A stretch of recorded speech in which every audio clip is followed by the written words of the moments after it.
امام علی مقام آدھی رات کے وقت نکلے. سیدہ فاطمہ کا دروازہ ایک اس دن جس دن حضرت مولا علی کوفے چلے گئے اور دوبارہ آج تالا لگا جب امام حسین نکلے.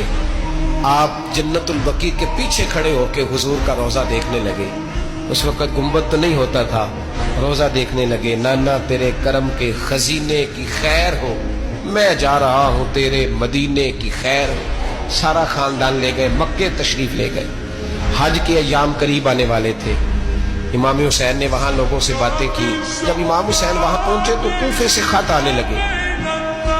کوفہ حضرت علی کا دارالخلافہ تھا, وہاں آپ کے محبین پیار کرنے والے ڈھیروں تھے. انہیں خط لکھے کہ حضور آپ چپ کر کے بیٹھے ہوئے ہیں اور ہمارے اوپر یزید مسلط ہو گیا ہے.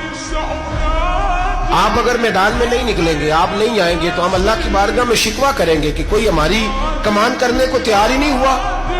اور وہ خط 1 2 3 نہیں آئے, وہ خط اتنے تھے کہ 3 بوریوں میں بھرے تھے امام حسین, 3 بوریوں میں. اب مجبوری ہو جاتی ہے, حق کے لیے کئی دفعہ بات کرنا مجبوری ہوتی ہے. اگر نہیں کرے گا تو پھر اس کو بھی قبر میں جواب دینا پڑے گا.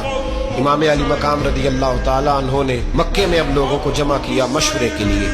ہر بندے نے کہا حضور وہ بھلا تو رہے ہیں پر اپنے وعدوں کے پکے. کہا حضور وہ پکے نہیں, آپ نہ جائیں. ہر بندے نے کہا حالات ٹھیک نہیں, حالات گراؤنڈ ریالٹی صحیح نہیں. یہی مشورہ آج بھی ہر بندہ دیتا ہے, ابھی حالات نہیں. اتنے خراب حالات کبھی نہیں ہوئے تھے جتنے امام حسین کے دور میں تھے. لیکن فرمایا میں دین کے خلاف غلط حکمران کو مسلط ہونے کی اجازت, بول کے بتائیے, بول کے, غلط حکمران کو مسلط ہونے کی اجازت, مزاحمت کروں گا, مخالفت کروں گا. امام کہنے لگے کوئی بات نہیں, وہ میرے ساتھ چلے نہ چلے لیکن میں کوفے جاؤں گا.